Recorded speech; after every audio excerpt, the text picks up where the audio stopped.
ನಮಸ್ತೆ ವೀಕ್ಷಕರೇ, Akshata K YouTube ಚಾನೆಲ್ಗೆ ಸ್ವಾಗತ. ಇವತ್ತು ನಾನು ಬೆಂಡೆಕಾಯಿ ಕೈತೋಟವನ್ನು ತೋರಿಸ್ತಾ ಇದ್ದೇನೆ.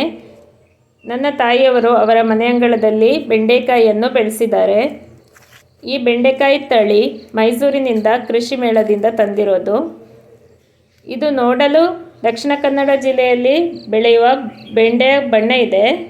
ಆದರೆ ಇದು ಊರಿದ ಬೆಂಡೆಯೂ ಅಲ್ಲ, ಘಟ್ಟದ ಬೆಂಡೆಯೂ ಅಲ್ಲ. ಗ್ರೀನ್ ಕಲರ್ ಅಲ್ಲಿ ಸಿಗ್ತದಲ್ಲ ಅಂಗಡಿಯಲ್ಲಿ ಘಟ್ಟದ ಬೆಂಡೆ, ಅದೂ ಅಲ್ಲ. ರುಚಿ ಚೆನ್ನಾಗಿದೆ. ಗಿಡದಲ್ಲಿ ತುಂಬ ಕಾಯಿಗಳು ಬಿಡ್ತದೆ ನೋಡಿ. ಇಳುವರಿಯೂ ಚೆನ್ನಾಗಿದೆ, ರುಚಿನೂ ಚೆನ್ನಾಗಿದೆ.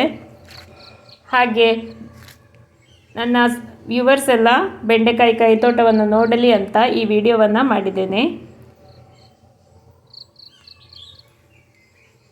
ನೀವು ಸುಲಭವಾಗಿ ಬೆಂಡೆಕಾಯಿಯನ್ನು ಸ್ವಲ್ಪ ಜಾಗ ಇದ್ದರೆ ಬೆಳ್ಕೊಳ್ಬಹುದು, ಇಲ್ಲ ಅಂದರೆ ಪಾಟಲ್ಲಿ ಕೂಡ ಬೆಳ್ಕೊಳ್ಬಹುದು. ಬೆಂಗಳೂರಿನ ವೆದರ್ಗೆ ಪಾಟಲ್ಲಿ ಕೂಡ ಬೆಂಡೆಕಾಯಿಯನ್ನು ಬೆಳ್ಕೊಳ್ಬಹುದು. ನಿಮಗೆ ಸ್ವಲ್ಪ ಜಾಗ ಇದ್ದರೆ ಬೆಂಡೆಕಾಯಿ, ತೊಂಡೆಕಾಯಿ, ಬಸಳೆ, ಕುಂಬಳಕಾಯಿ, ಸೌತೆಕಾಯಿ ಇಷ್ಟು ತರಕಾರಿಯನ್ನು ಸುಲಭವಾಗಿ ಬೆಳಿಬಹುದು. ದಿನ ಒಮ್ಮೆ ಹೋಗಿ ನೋಡ್ಕೊಳ್ಬೇಕು. ಸುಮ್ಮನೆ ಹಾಗೆ ಬಿಟ್ಟರೆ ಆಗೋದಿಲ್ಲ. ನೀರು ಹಾಕಬೇಕು, ಹಾಗೂ ಒಮ್ಮೆ ವೀಕ್ಷಣೆ ಮಾಡಬೇಕು ಏನು ಗಿಡಗಳು ಸರಿ ಇದೆಯಾ ಇಲ್ವಾ ಅಂತ.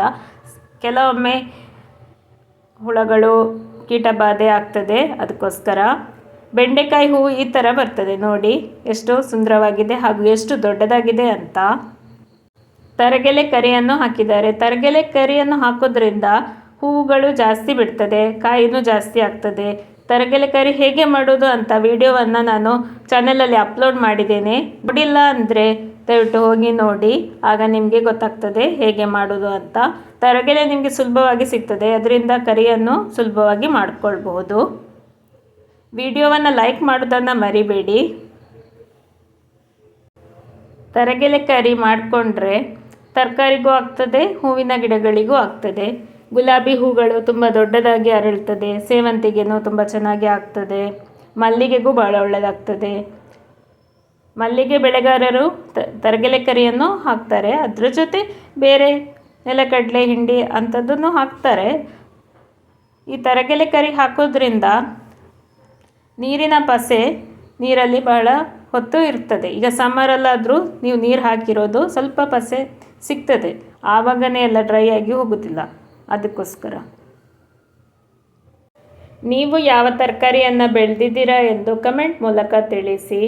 ಈ ವಿಡಿಯೋ ನಿಮಗೆ ಇಷ್ಟವಾಗಿದ್ದಲ್ಲಿ ಅಕ್ಷತಾ ಕೆ ಯೂಟ್ಯೂಬ್ ಚಾನೆಲನ್ನು ಲೈಕ್, ಶೇರ್, ಸಬ್ಸ್ಕ್ರೈಬ್ ಮಾಡಿ. ಧನ್ಯವಾದಗಳು ಮತ್ತು ಎಲ್ಲರಿಗೂ ಶುಭ ದಿನ.